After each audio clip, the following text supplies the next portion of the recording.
sapagkat ang lalakarin namin ito ay punong-puno ng diamante at ginto. Yan po ang sinabi mo sa banal na kasulatan. Na ang mga taong ito, bago mahuli ang lahat,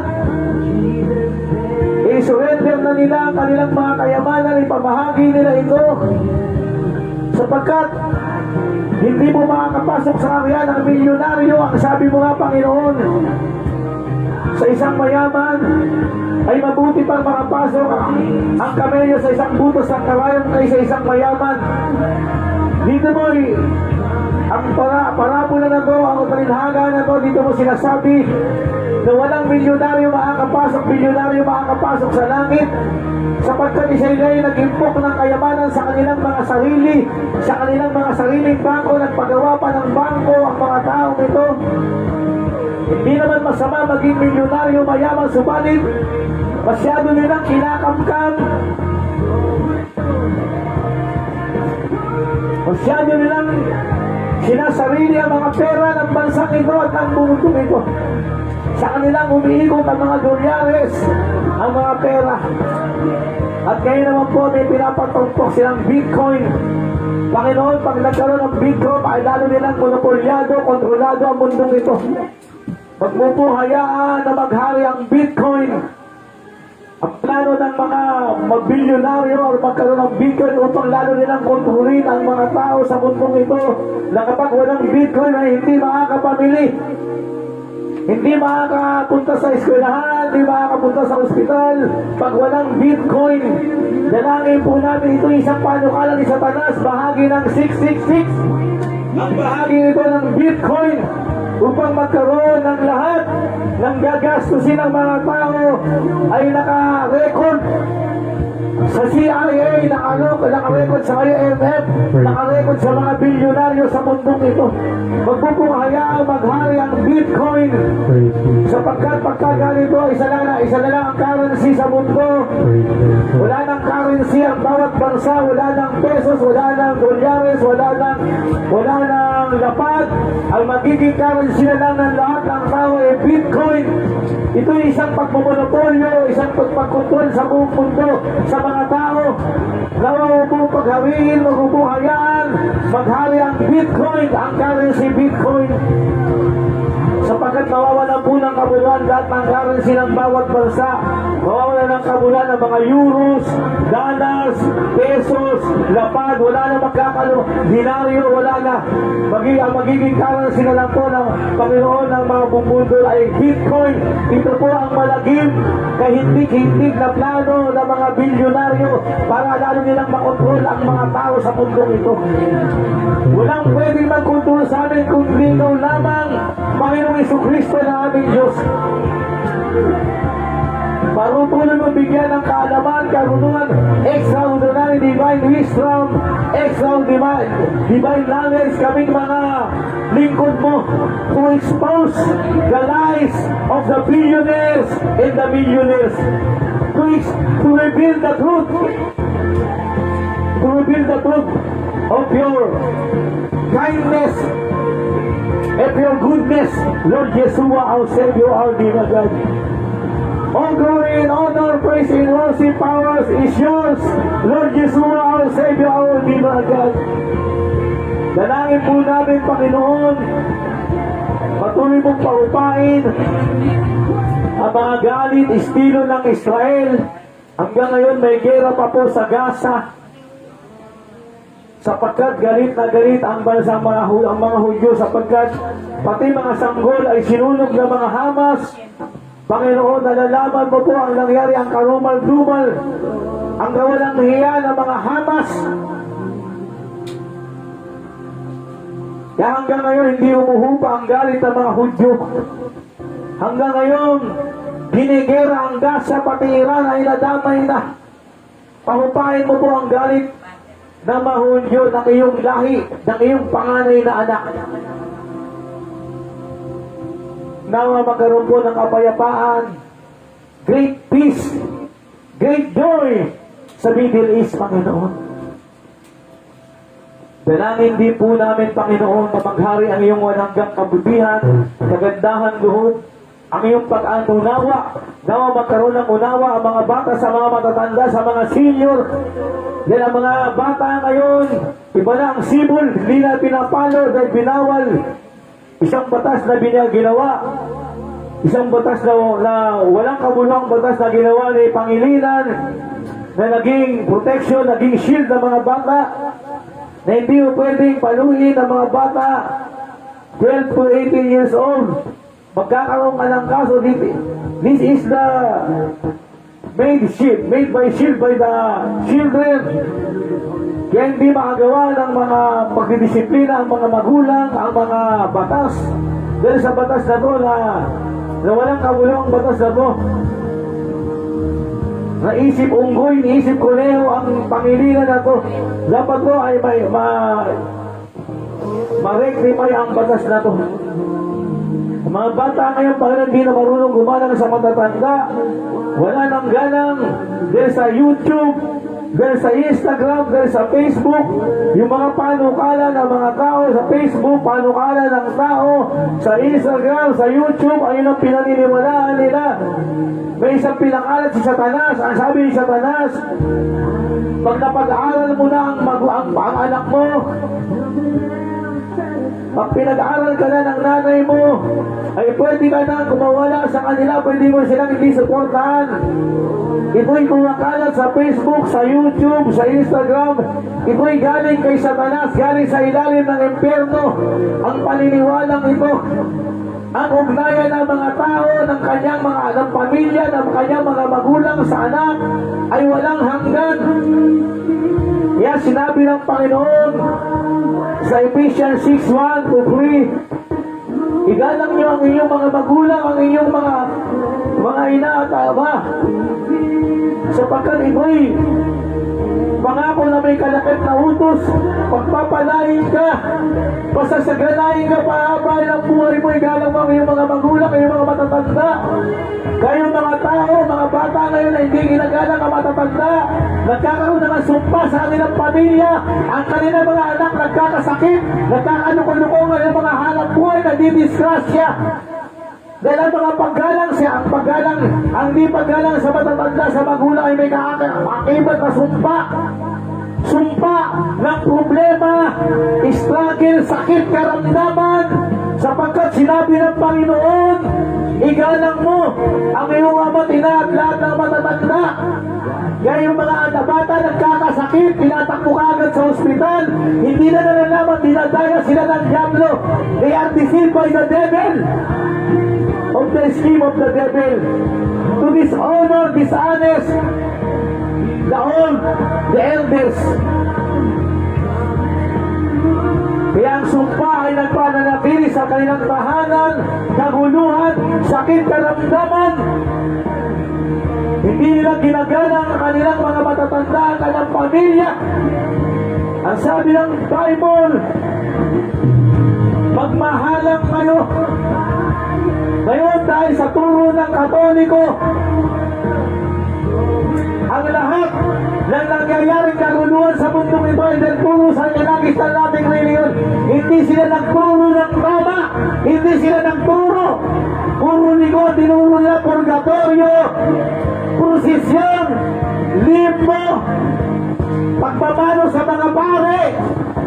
Hindi naman nakalagay, sabi pa nga ng banal na kasulatan sa Revelation, huwag kang tumawag ng ama, Father, ang mga pare. Ang resulta ng turo ng mga kinagis na nating reliyon, nagkakaguluhan, nagpapatayan, konting bangga, nagsisigawan, dahil hindi dinurang tunay ng kabanalan, pag-unawa. Puro kulto ang tinuro ng kinagis ng relihiyon na to. Purgatorio, wala namang purgatorio, limbo, posisyon. Pagsamba kay Maria, si Maria ay bagamat may paggalang kay Maria dahil siya ginamit ng Diyos para isilang ang anak ng Diyos, ang ating Panginoong Jesucristo. Subalit, hindi din siya dapat sambahin. Isa lamang ang dapat ang sabihin, sabi ng Biblia, only God alone to worship Him. Ang dapat sambahin lamang ang Diyos Ama, Diyos Anak at Diyos Espiritu. Bukod dito, wala na. Subalit mayroong tinatawag na hyperdulia. Hyperdulia, espesyal na pagpaparangal kay Maria. Espesyal na pagparangal kay Maria lamang nakalaan. Ang tawag dito ay hyperdulia. Latria. Ang ibig sabihin naman ng latria ay espesyal na pagpaparangal sa mga santo, sa mga banal, sa mga ninuno. Ang dulya ay ibig sabihin ng dulya, ito ang tunay na pagsamba sa Diyos lamang. Sa Diyos lamang ang pagsamba. Ito ang sabihin ng dulya. Walang ibang sasampayin sa mundong ito, kundi ang Diyos Ama, Diyos Anak, o Diyos Espiritu Santo. Yun lamang ang dapat sampayin ng ating tataas-taas ang kabalabalanan ng ating Diyos Amang nasa natin. Kaya patuloy na nagkakaroon ng sumpa ang mundong ito. Lalo yung mga lugar na sumasamba sa mga Ribulto, Peña Francia, mga Aklanon, mga ati-atihan. Grabe ang ginawang ang mga bagyo ay dumadalo sa kanila. Ayaw ng Panginoon na bagyuin ang mga tao. Ayaw ng Panginoon na bagyuin, lindulin ang bawat lugar. Subalit, nagre-resulta iba ng pagsamba nila sa maling pagsamba. Hindi nila alam, ay ini-invite nila ang mga sakuna, ang mga disgrasya, ang mga bagyo, lindol, ini-invite nila. Ini-invite nila sa kanilang tahanan ang dilibyo, lindol, sakuna, sakit, karamdaman dyan sa pagsamba sa mga Diyos-Diyosan. Magsisi tayo sa ating mga kasalanan ito, sapagkat ang tunay na dapat sambahin ng iba kundi ang kataas-taasan, kabanal-banal nating Diyos Amang nasa langit, ang ating Panginoong Yeshua ng Nazaret, na ating Diyos, tagapagligtas, manunubos, nakaisa-isang bugtong na anak na ating banal na Diyos na nasa langit, na nakaluklok sa kanan ng Diyos nating Ama na sa langit, ngayon na nabubuhay, tagahari, doon ngayon magpakalaman at pagkusalanggan. Ang banal na Espiritu Santo na ating Diyos, na kasama ng Diyos na nasa langit na nabubuhay, tagahari, doon ngayon magpakalaman at pagkusalanggan. Yun lang dapat natin ang ating sambay. Dalangin po namin sa umagang ito, Panginoon, patuloy mong isaboy ang walang hanggang biyaya, pagpapala mo sa lahat ng mga matatanda. Panginoon, lahat ng mga may sakit sa ospital, sa lahat ng ospital dito sa aming bansa, sa lahat ng mga may sakit sa kanilang tahanan, mahabag ka po sa kanila. Kung ano ang iyong pagka-Diyos at ay yun ang iyong pagkahabag. You are merciful, Father.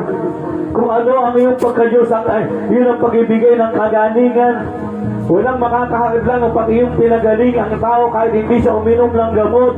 Pag pinagaling mo ay gagaling at gagaling lalakas sa mga buto at katawan. Yung mga nananalangin, nahihirapan, Panginoon, nagmamakawa, humihingi ng tawad sa iyo. Sa kanilang mga kasalanan, igawad bunawa ang kanilang kagalingan, kalakasan sa kanilang mga tuhod, ugat, pancreas, lapay, baga, bato sa bato, abdo. Ikaw, demonyo, diablo, satanas, na nagbibigay ng sakit, karamdaman sa mga tao, lumayas ka sa mga taong ito. Inuutusan kita by the name of Lord Jesus Christ of Nazareth, by the name of Lord Yeshua Masiya of Nazareth, by the name of Lord Yeshua of Nazareth. Sa pangalan ni Jesus, inuutusan kita, diablo, satanas, na nanggugulo sa mga tao, nagbibigay ng sakit, karamdaman.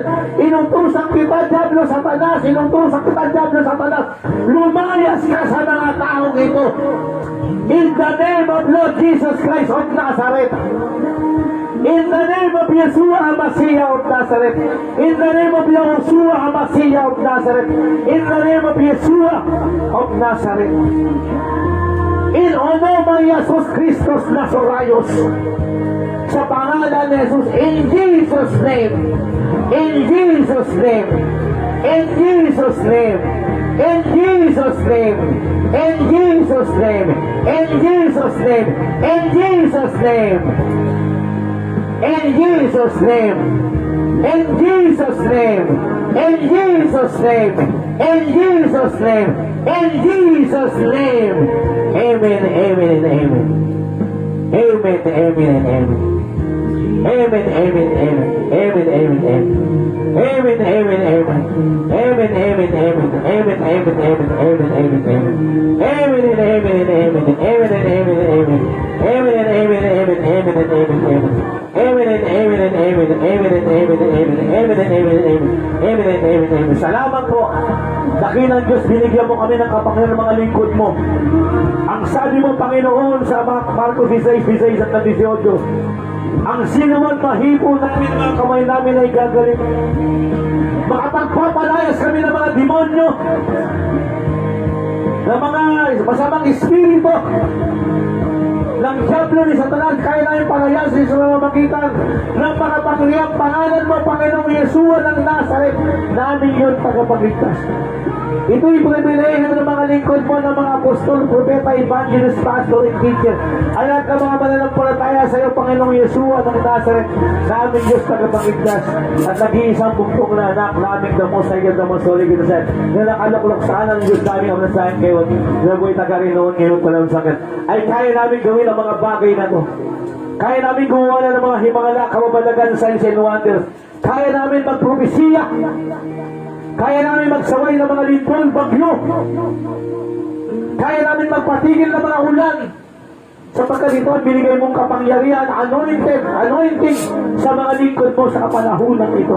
At na mga nung una pa, na mga lingkod mo hanggang ngayon, hindi nagbabago ang taglay-taglay na kapangyarihan na pinagkaloob mo. Aming Diyos na banal na sa langit, sa mamamagitan ng aming Panginoong Yeshua ng Nazaret, na aming Diyos tagapagligtas, nag-iisang bugtong unak, aming banal na Diyos na dakila namin Diyos namin kamasahin, na nakaluklok sa kanan mo ngayon dyan, O Diyos na sa langit na nabubuhay tagari, noon ngayon ang palaman at magpasalangan, na sinampalatayanan namin na kami Panginoong Yeshua ng Nazaret, na aming Panginoon tagapagligtas, nag-iisang bugtong unak, aming Diyos na banal na sa langit, na nakaluklok sa kanan mo ngayon dyan, O Diyos namin kamasahin, aming banal na Diyos na dakila namin Diyos namin kamasahin, na nabubuhay tagari, noon ngayon ang palaman sa at sa patnubay-gabay ng banal na Espiritu Santo na aming Diyos, na kasama mo, O Diyos, dahil sa langit na nabubuhay nagari, doon ngayon magpalaman ang islagan, ay kaya namin gawin ang mga bagay na ito. Ang sabi mo, Panginoon, higit pa sa mga bagay nito ang gagawin nyo. Si Pedro, anino niya lamang, daanan lamang ng anino ni Pedro ay gumagaling. Ito ang taglay-taglay ng kapangyarihan ng mga apostol, propeta, evangelist, pastor, and teacher. Anino lamang na mga lingkod ng Diyos ang madaanan ng may sakit ay gumagaling. Ito ang taglay-taglay ng kapangyarihan, anointing na bigay kaloob ng aming Diyos Ama na sa langit, na ating Diyos Amang nasa langit, na nabubuhay tagari noon ngayon magpagawan sa hanggan, sa pamamagitan ng ating Panginoong Yeshua ng Nazaret, na ating Panginoon, ang ating Panginoon Diyos tagapagligtas ng mananakop, na nag-iisang bugtong na anak, na ating damo sa iyo, damo soligat na sa langit, na ating banal na Diyos na nasa langit, na nakaluklok sa kanan ng banal na to, na nakaluklok sa kanan ng ating banal na Diyos na nasa langit, na ating damo sa iyo, damo soligat, na nakaluklok sa ating damo sa iyo, damo soligat, na nabubuhay tagari noon ngayong palaman sa hanggan. At sa patnubay-gabay ng banal na Espiritu Santo ng ating Diyos, na kasama ng Diyos sa langit na nabubuhay tagari noon ngayong magpalaman sa hanggan, ay ito ang taglay-taglay kaloob na kapangyarihan na bigay sa amin na mga lingkod niya ng mga apostol, propeta, evangelist, pastor, and teachers, at lahat ng sumasampalataya sa Espiritu at katotohanan, sa Diyos Ama, sa Diyos Anak, Diyos Espiritu Santo. Huwag kang magtaka, may kapangyarihan ka. May kapangyarihan ka, ang kainin mo. Pag tinanggap mo si Kristo bilang hari, tagapagligtas mo, kahit ikaw, kaya mong magpagaling mga sakit ng anak mo, kaya mong pagalingin, kaya mong sawayin ang diablo na nanggugulo sa lugar nyo. Kaya mong diyan ang kapangyarihan na taglay-taglay ng mga lingkod ng Diyos. Hallelujah! Hallelujah! Hallelujah! Dakit sa labak kaya rabak katalabo, hundaya ya da keya la bakat bakat bakaya. Ya da kata la mohon da bakat ya la keya la kata la mohon da bakat ya la sangamanda. In Jesus name. In Jesus name. In Jesus name. Jesus name, in Jesus name, in Jesus name. Amen, amen, amen. Amen, amen, amen, amen, amen, amen. Amen, amen, amen. Aming banal na Diyos, dakila namin Diyos, naming Ama ng Langit. Dalangin ko, Panginoon, hindi ka po sakop ng mga numero ng mga sumasamba sa iyo. Sa katunayan yan, nakalagay sa Biblia, sa aklat ng Numbers, si Gideon, si Propeta Gideon, nagdala siya ng maraming mga sundalo upang talunin ang kalaban nila na mga Moabites, Ammonites, Maccabees, Maccabeyo, mga Ammonites. Subalit sinabi mo, napakarami nyo, magbawas kayo, bawasan mo, baka sabihin nyo, tatalunin nyo ang kalaban nyo dahil sa dami nyo, bawasan mo. Binawasan kagad ng Panginoon ng 18,000 lang. Sabi niya, marami pa kayo, bawasan mo ba, painom mo ba sa tubig, sa batis, sa mga tao yan, uminom sa batis. Sabi niya, ang lahat ng uminom na parang asa panisin mo, ang lahat ng uminom na sinalok at tubig sa kanyang kamay at inilagay sa kanyang bibig, yun ang itira mo. Ang natira 300, kaya nagkaroon ng pelikulang 300 lamang ang tumalo sa milyong-milyong kalaban ng mga Hudyo ng panahon ngayon. Hindi nakukuha sa numero, sa pagsamba sa Diyos. Sa mga numero, hindi siya nakukuha dyan. Hindi siya nakukuha sa ganda ng lugar. Hindi siya nakukuha dyan. Ang pinapagandang lugar ay nasa langit. Ang sabi nga ng Diyos, paano ka magtatayo ng templo? Sa lupa, ito tutulungan ko. Ang templo, ang lupa, tutulungan ko. Ang kahalayan ko dun sa langit, paano ka magtatayo ng templo? Yan pinatutunayan na ang Diyos ay hindi nakukuha sa bilang, sa numero ng mga taong sumasamba sa Kanya. Hindi nakukuha sa ganda ng lugar. Nakukuha ito sa tapat na puso ng individual. Ng mga tao, ng mga pusong sumasamba sa Kanya. Sa kanya, sabi niya, yaong lamang mga tapat na naglilungkod sumasamba sa akin, yun lamang, doon ako. Papa, doon ako tatanan.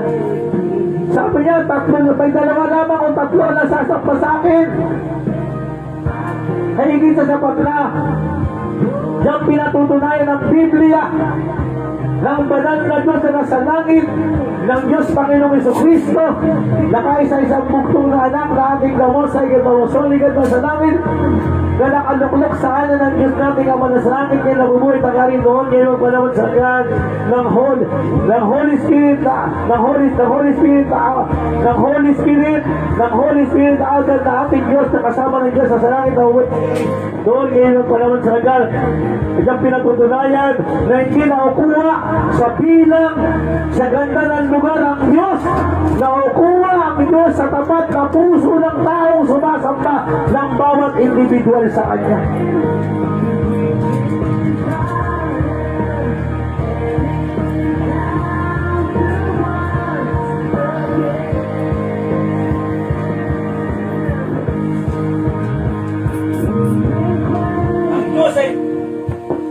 Ang Diyos ay nagtatalaga ng bawat lingkod niya sa bawat pamayanan.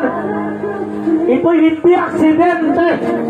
Kung hindi ibig ng Diyos magkaroon ng gawain dito, lulusawin, tutunawin, tatangilin ng Diyos ang gawain ito, katulad ng sinabi ng mga Pariseo, saserdote ng kumalat, ang mga mananampalataya nagpagaling, nagpalayas ng mga demonyo. Ang sabi ng mga guro, palayasin na natin ang mga tao yan, hulihin natin. Dahil gumagawa sila ng pangalan, ipinangangaral nila si Jesus na Diyos. Ang sabi ng mga saserdote, Pariseo, what? Kung yan ay sa Diyos, hindi kahit di tayo mag-effort, kahit hindi tayo gumawa ng paraan, matatanggal yan, mawawala yung mga bagay na yan. Pero pag yan ay sa Diyos, Pag ginalaw mo yan, magkakasala tayo. Kaya walang itinalaga ang Diyos sa bawat pamayan na magkaroon ng lingkod niya, mangaral, na hindi pinahintulog ng Diyos. Ang sabi ba ng Diyos, yan sabi ng mga lingkod niya, apostol, Panginoon, may nangangaral kurun sa pangalan mo. Pagpawalan natin. Ang sabi ng Panginoon Jesus, wag! Sapagkat ang nangangaral ng ebanghelyo at ang pangalan ko ay panig sa atin. Ibig sabihin, lahat ng nangangaral ng pangalan ni Jesus, lahat ng nangangaral ng ebanghelyo ni Jesus, ng makapangyang banal na salita ng ating Diyos Ama, Diyos Anak, Diyos Espiritu Santo, na makapangyang banal na salita, na makapangyang banal na mabuting balita ng ating Diyos Ama, Diyos Anak, Diyos Espiritu Santo, ay sa Diyos. Kaya ang gawain ito ay banal. Walang hindi pinahintulot ang Diyos na mangaral sa lahat ng pamayanan, sa mga kalye, sa mga jeep. Sapagkat sabi ng Diyos, go ye preach the gospel to all nations, to all creation. Ipangaral mo ang ebanghelyo sa lahat ng mga tao, sa lahat ng bansa, sa lahat ng lugar. Sapagkat malapit na dumating ang Panginoon. Sapagkat pinangaral ng ang ebanghelyo ni Kristo sa lahat ng bansa at pag nagkaroon ng paghukom, ang tatanungin ng Diyos, pag ikaw ay namatay na, pag tayo namatay na, hindi yung pera mo sa bangko, hindi yung ganda ng bahay mo, hindi yung denominasyon mo, sinasirmahan, hindi yung suot mo,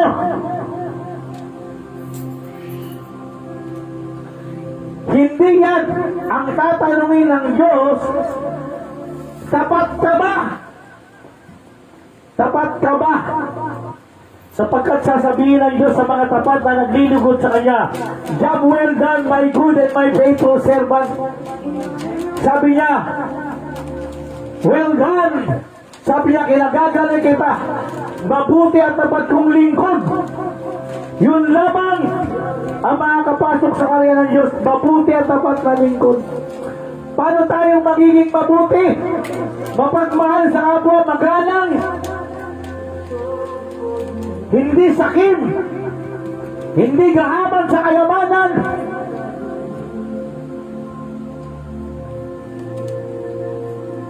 Hindi nag-iipon ng kayamanan sa langit. Hindi nagdadamot.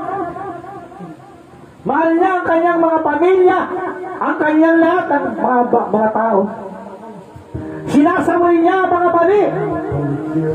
Mismo ang Panginoong Jesucristo ay nagsaway sa mali.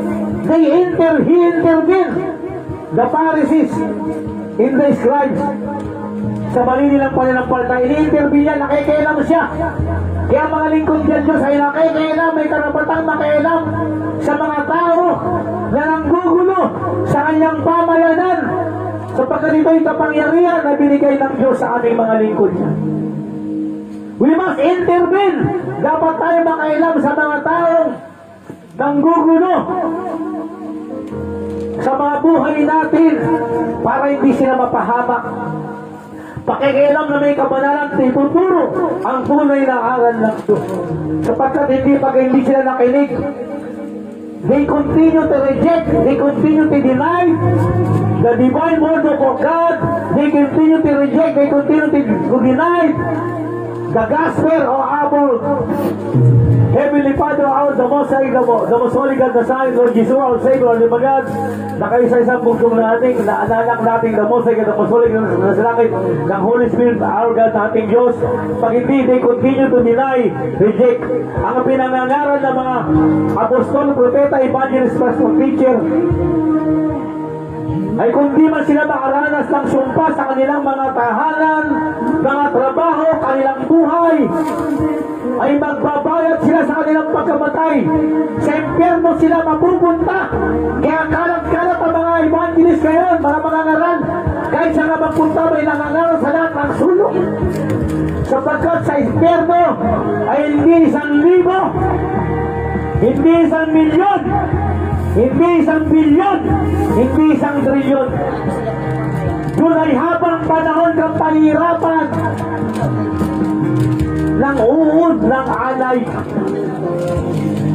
At si Satanas hindi maghahari, hindi hari sa Satanas sa pero maski siya ay pinahihirapan doon.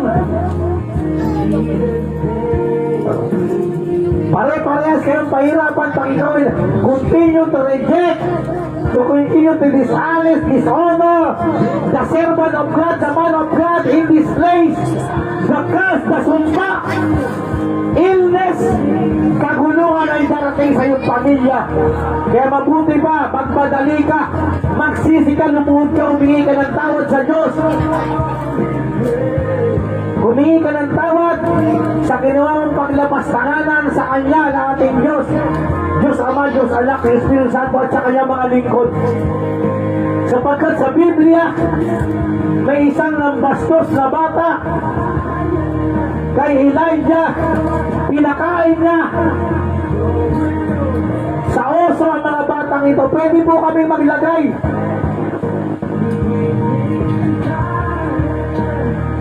sa inyo ng mga pasakit sa mga bata ng gugulo, sa mga lingkod ng Diyos. Kinukso ang lingkod ng Diyos. Sabi niya, kalbo, kalbo, kalbo.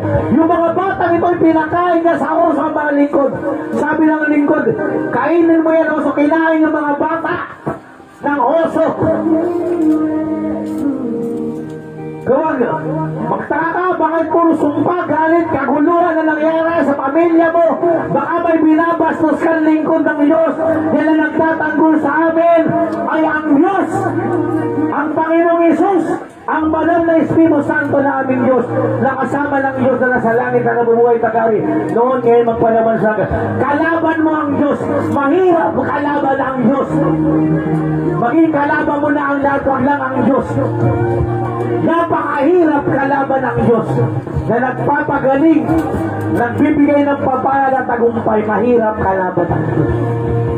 Kalabanin mo na lahat, wag lang ang Diyos. Paano mo kinakalaban ang Diyos? Pag binabastos mo, hindi mo ginagalang ang mga lingkod niya na itinagaya sa mundo nito, mga apostoles, propeta, evangelist, pastor, and teachers, mga preacher, na mga bishop and mga preacher and bishop. Kaya itataka, may sakit ang gulo-gulo ng pamilya mo. May sakit ang anak mo, tinatakbo ka agad sa ospital, nagugulat ka, baka may sumpa ka. Dahil kinakalaban mo ang mga lingkod ng Diyos. Mamaya ba, sagasaan ka ba? Mamaya yung motor mo, mabangga pa. Kaya ngayon pa lang, matuto ka lang gumalang sa mga lingkod ng Diyos. Yan ang binigay niya ng kapangyarihan, nakalagay yan sa Ephesians 4:11-13. I will give the prophet, apostle, prophet, evangelist, pastor, and teachers. Sabi niya, pinagkalooban ko kayo ng mga apostol, propeta, evangelist, pastor, and teachers para pagkaisahin ang mundong ito.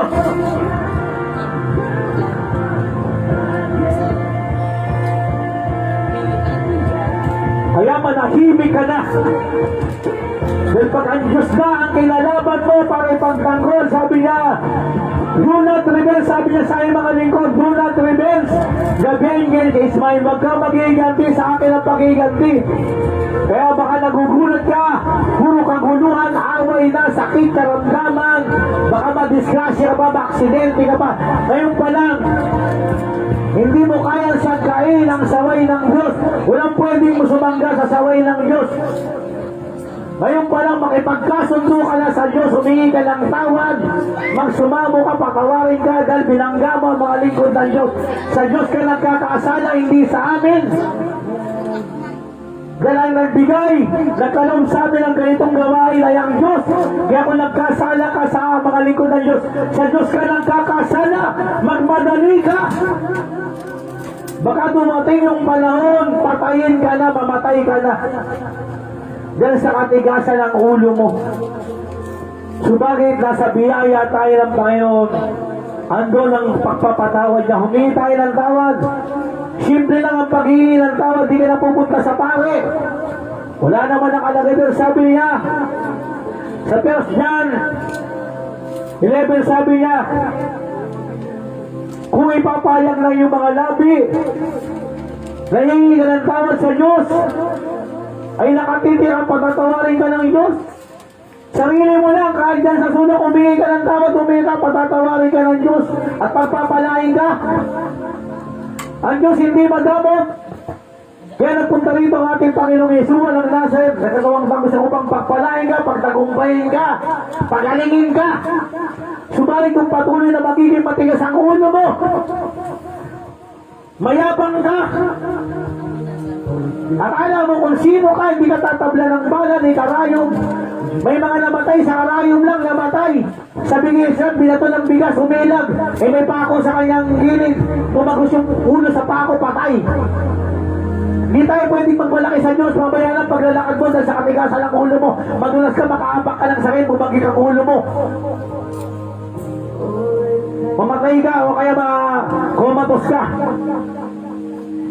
Pwede gamitin ng Diyos ang lahat, aso, ipis, daga, para sawayin ka dahil sa katigasan ng ulo mo. Yung pintuan mo, pwede gamitin yan. Matuso ka dyan. Kaya magmadali ka, humingi ka ng tawad sa Diyos. Ayaw ng Diyos na hindi ka pagpapalain ka dyan. Kailangan lang, repent, magsisi ka sa kasalanan mo. Magpapangin, wag mo natin hintayin na ang Diyos ang sumaway sa atin, magdisiplina sa atin. Dahil pag ang Diyos ang nagsaway, masakit. Hindi natin makakalimutan. Kaya sabi ng Panginoon sa Biblia sa Hebreo, paluin mo ang iyong anak, yung humahagupit lumalatay, upang matandaan niya ang iyong pagdidisiplina. Ganyan sumaway ang Diyos. Panginoon, Diyos na aming Amang nasa langit, salamat po, pinasilay mo ang liwanag ngayong umagang ito. Sapagkat binigyan mo ng pagkakataon ng oras ang lahat ng sasamba sa iyo, pumunta sa bahay palambahan upang ikaw ay sambahin sa Espiritu Kadadalan, awitan, paglikuran, na may kagalakan sa bawat bahay palambahan sa mundong ito, lalong-lalo na sa aking bansa. Na ang araw ng Sabat ay ang linggo. The Sunday is our Sabat. Ang araw ng Sabat, ang ibig sabihin ng Sabat ay araw ng pamamahinga. Hindi nakabatay dyan ang Lunes, Martes, Merkules, Webes, Biyernes, Sabado, Linggo. Kaya lang dito sa ating bansa, ang araw ng Sabat sa ating natin ay linggo. Sa South, sa Middle East, ang araw ng Sabat ay Biyernes. Panginoon, salamat po sa umagang ito. Patuloy mo pong ihatid ang mga lingkod ko na sasamba sa iyo sa kanilang bawat bahay panambahan. Patuloy ka pong gumawa ng himamala, kababalagan sa Sin Wonder sa lahat ng bahay panambahan. Magpagaling ka po. Lahat ng mga prayer request, tugunin mo po, Panginoon. Lahat ng mga karaingan na dadalo sa mga gawain, sa banal mong gawain, sa bawat panambahan, malaki o maliit. Family gathering na nananangin sa iyo, sasamba sa iyo sa umagang ito. Lahat ng aming mga kahilingan, Panginoong karaingan, patuloy mo na itong tugunin. Gumawa ka po ng patuloy kang gumawa ng kamay malak, kaubalan sa Sin Wonder sa mga anak mo na sasamba sa iyo ngayong umagang ito sa daong ito at ipapangda ko na sumasamba sa iyo. Sa mga pamilyang sumasamba sa iyo sa umagang ito. Aming Diyos Amang nasa langit. Aming Panginoong Yeshua ng Nazareth, namin Panginoon tagapagligtas ang aming Diyos, ang manunubos, nag-iisang bugtong na anak, nag-iisang bugtong na anak, aming damos ay ganamusolig na sa akin, anak aluklok sa anak ng Diyos natin, ang langit Diyos, na nabuhay tagarin, noon nyo yung palabsagan. Holy Spirit agad na kasama ng Diyos sa langit, nabubuhay tagarin, noon ngayon na pagpalsagan. Salamat po aming Diyos na banal na sa langit, sa ibang lahat-lahat ng kapurian, kaluwalhatian, karangalan, kadakilaan, kapangyarihan, pasasalamat, at pasalamat sa tanging matamis at makapangyarihan pangalan ni Yeshua ng Nazareth na aming Diyos tagapagligtas, nag-iisang buktong mga anak, aming banal na Diyos, na dakila namin Diyos namin ang langit, Heavenly Father, ang damosig at damosolig ng langit, ito po'y aming samot galangin ang lahat ng anak ng Diyos na nasa langit, sa magitan ng ating Panginoong Yeshua ng Nazareth, na ating Panginoon talaga sa isang punto na ating damos, sa kitamos, solig na sa'yo, na nakaluklok sa kanan ng Diyos nating Ama na sa angkin, na buhay tagari noon, ngayon magpanaman sa hanggan, at sa pagkabay-gabay ng Banal na Espiritu Santo ng ating Diyos, nakasama ng Diyos sa langit na buhay tagari noon, ngayon magpanaman, at magsalagan ay sumigaw ng malakas. Amen!